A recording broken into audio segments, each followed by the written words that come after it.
Assalamu alaikum wa rahmatullahi wa barakatuh. Welcome to another edition of Hilaal Live. I'm your host, Luqmaan Shadrach. Thanks for watching us on Channel 347 on DSTV. It's Mental Health Monday, and we continue with our clinical psychologist in studio, Rafiq Lockhat. Thanks so much for joining us. Always a pleasure. It's been a very interesting series. Last week, we opened the discussion around exam stress, anxiety, both for the learner as well as the parent as well. And I think it's best to continue because there's so much info to give out with regards to that topic, the fear of failure. I mean, that is always rife and a great concern when writing exams. Talk to us a little bit about what your patients talk to you about, or what are their challenges that they faced with? I think worldwide this is a problem, and it can go to the extreme where young people actually kill themselves. We've seen it. I don't have the stats. I was going to do some research before I came, but we know that. And South Africa is not immune to that also. Mm-hmm. And our understanding is that, for example, it's now matric exam started today. Yeah. Okay, so my daughter started matric exams today. Fortunately, she left in a good mood. She felt comfortable. But we'll see when she gets home. I don't know what that's going to be like. But so when you attach as if your whole life is now dependent on this exam, mm-hmm. sometimes it feels like that. It's mm-hmm. not. Mm. But it feels like if I fail this, that's the end of my life. So I want to say to parents and to young people listening, that's not true. Mm. It's a temporary setback. If for whatever reason you fail. So let's say we're at this point, and we spoke about preparation. We have some time to talk about that later. But if you haven't prepared properly, then there's a chance that you may not pass. Right. It's okay. It's not worth it killing yourself because you passed, because you failed an exam. And I understand some parents invest a lot. And it's true, but at the end of it, you can redo that exam. There's many opportunities now. You can write again in March. You can take the year off, not to do nothing. Mm-hmm. You can take the year off. This big thing is a gap year.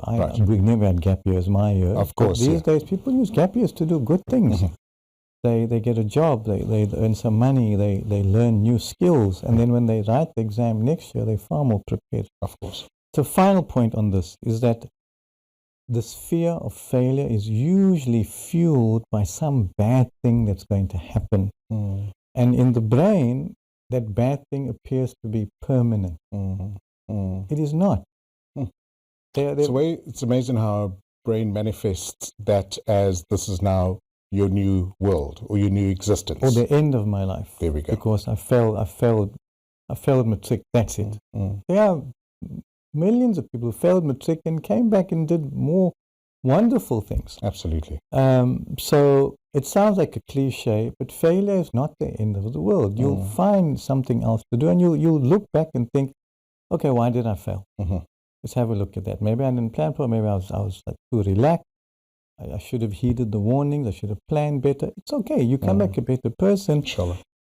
I think parents also need to step in here and also understand that it's not the end of the world if their child fails. So let's be supportive, and lessons can be learned. So if it was bad planning and all of that stuff, you can plan better. And in South Africa, you can write again in March. Correct. If I understand correctly. You're not done. Yes, you might miss varsity for this year. Mm. If you're going to varsity or technicon, okay, you might miss that. But then you use the year to grow as a person. Absolutely. So that's my experiences. People think my life is over. Mm. And we're going to look at some of the tips on how to handle that a bit later as well in our segment as well. But if you, our viewer, would like to correspond with Dr. Rafiq, you're so used to calling people in your profession doctors, Rafiq Lockhat, you're welcome to send me an email, luqmaan@hilaal.tv. We're speaking about high expectations from especially parents, but you also have these high expectations from maybe teachers that invested quite a bit during that year, or peers or relatives. Yes. That's a lot of pressure for a young individual to have. It is a lot. So teachers obviously have invested, those teachers, right? And remember, their reputations are also on the line. Right. So they're dealing with pressure from, let's say, the headmaster or headmistress or the education department.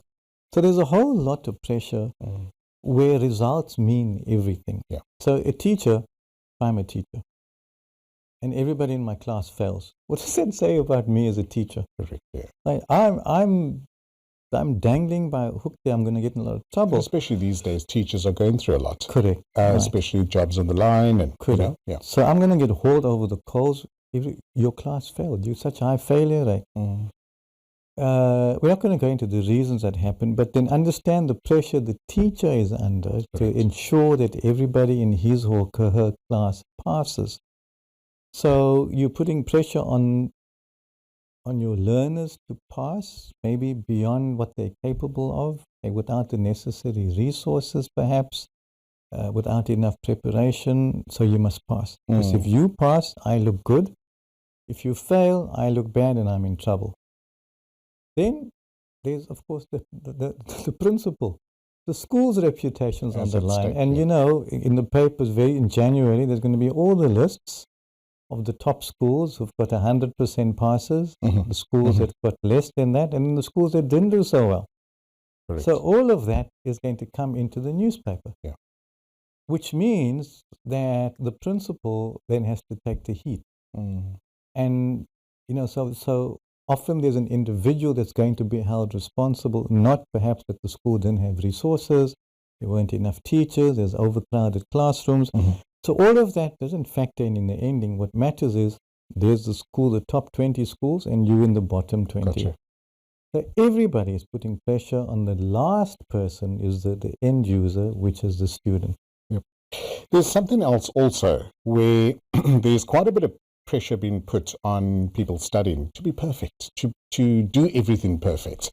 And obviously wanting to get the best results is being perfect or trying to be as perfect, near perfect as possible. Therein also lies quite a bit of pressure on being perfect and wanting to do your best. Enormous pressure. See, so social media, you can tweak things, right? I, for example, like I use Zoom. Right. To my online session, there's a filter. I can do all kinds of amazing things to make myself look really perfect. I don't, because when somebody meets me in real life, I don't want them to get a shock and say, but dude, you don't look like on your... Because immediately then there's a trust. It's a distrust. Oh, so you made yourself perfect on the Zoom filter. So what it's symbolic that everything, as you said, must be perfect. So on social media, and there are lots of good ones coming in now, where they show you how they actually look, and then they show you how they look after they've put the filters. And I like those, because it grounds people back in reality, as opposed to those that only show the perfect side. There's a whole new movement now to say, this is what I really look like, and this is what I look like with all the filters and with the AI to make me look different. So people then understand that. But I think that same culture filters through into school, where like you need 8 A's. If you don't get 8 A's, you're nothing. And then, of course, there's peer pressure.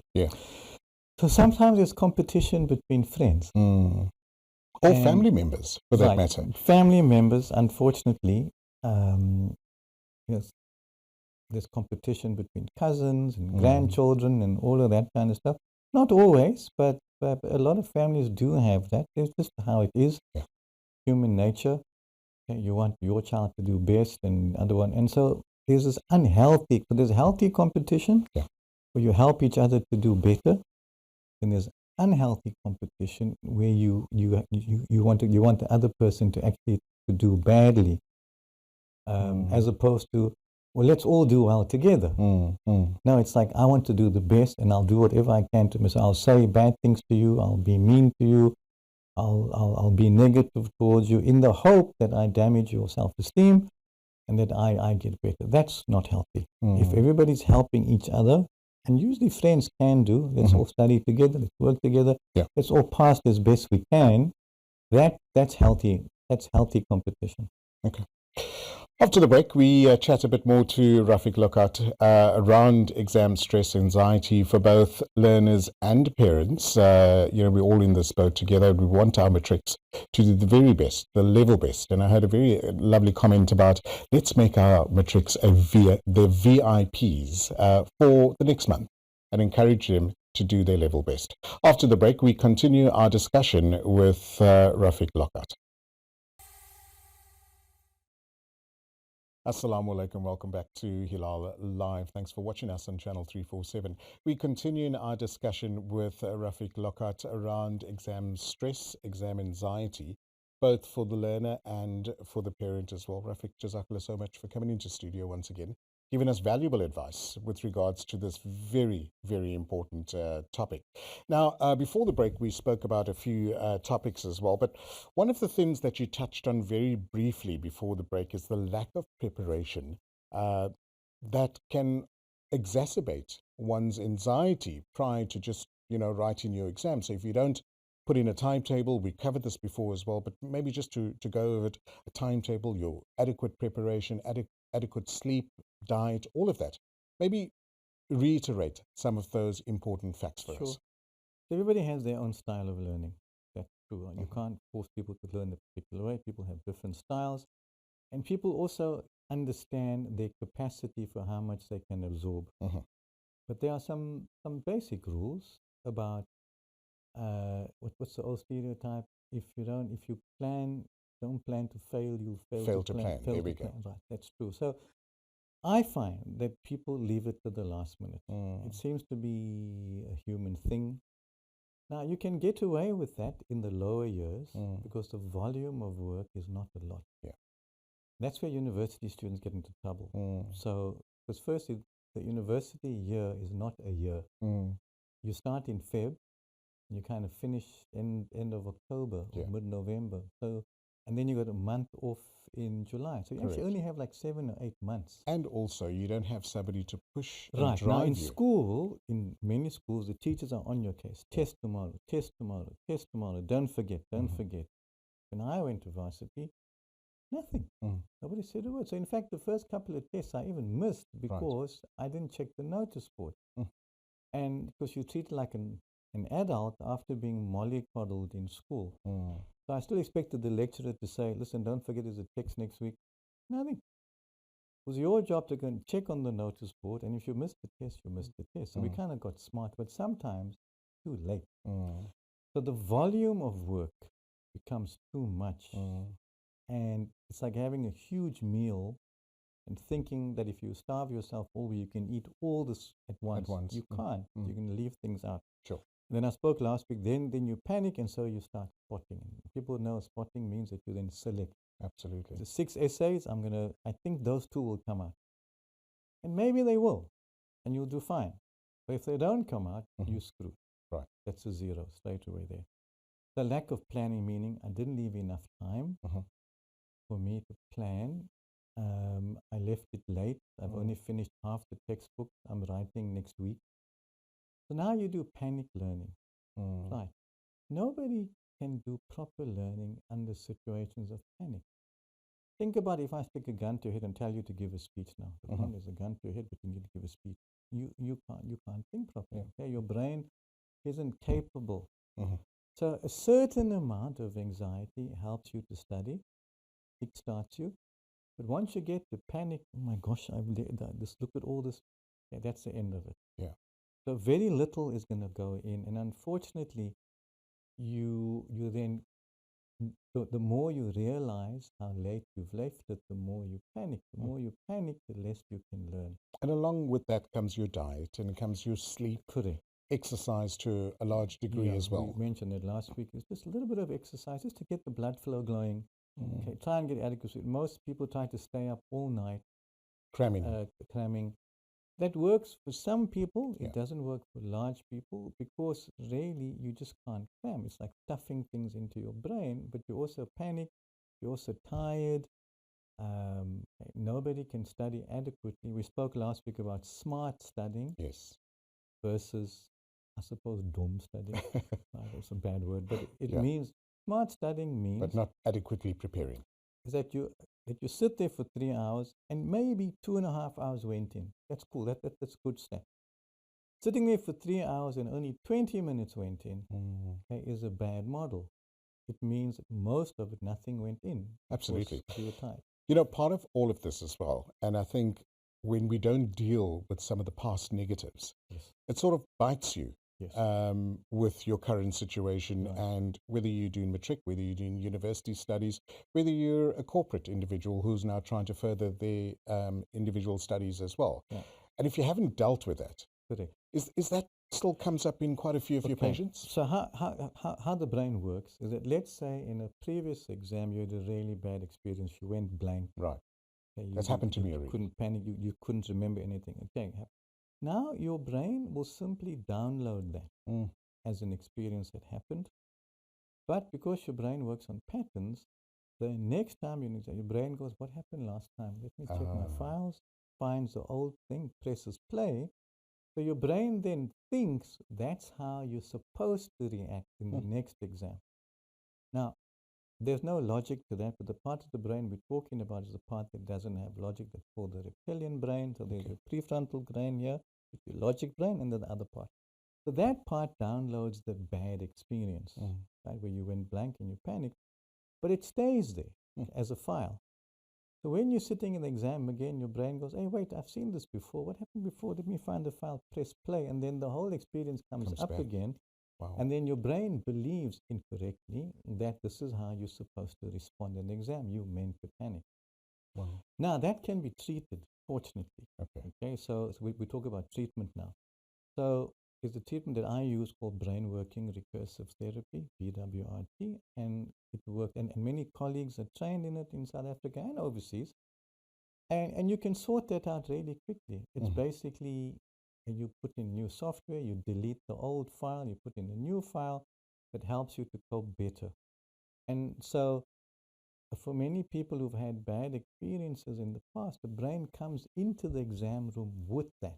Nice. So it's bad software that you're coming in with, and then your brain is simply going to use the old software because it's there. Okay. But with the right treatment, you can now give new software, which means that you give software that is now more appropriate to dealing with this thing. So you have to wipe out the old exams issue, give them new software. Okay. Exam anxiety, same thing. There are brain working techniques that we teach students to use that they can instantly calm themselves down, and they can walk into the exam room feeling very different. And that's the key. So if you minimize your anxiety, now there are many techniques and they're management techniques, which means that you learn how to breathe, you calm yourself down. But there's easier ways now with brain working recursive therapy. You just put in the software. I know it sounds really simple and simplistic. It's not.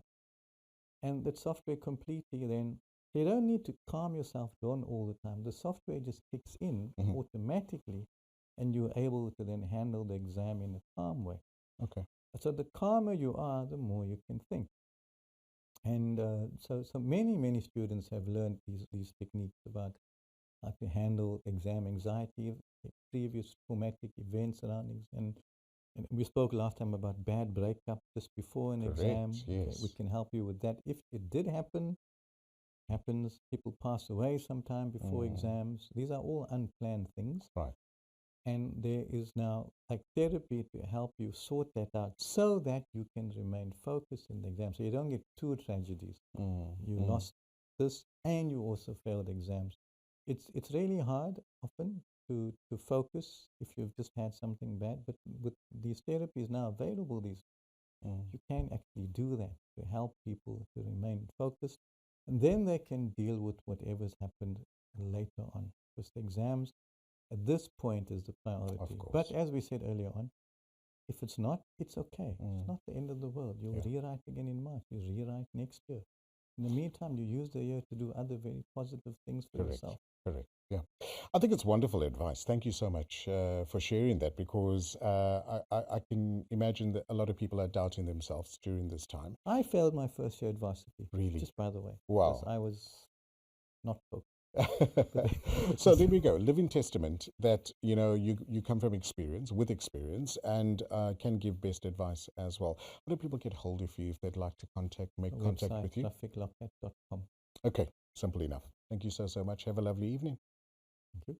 There we go. Rafiq Lockhat in studio chatting to us about exam stress, anxiety, which we often face when we're writing any type of test. It happens to the best of us. But with those techniques and assistance and advice, I'm sure you can get through to your exam, especially the matrics that are writing right now. That's all that we have for you from Cape Town. Sohail Barnes and myself, Luqmaan Shadrach, wish you a great evening. Assalamu alaikum.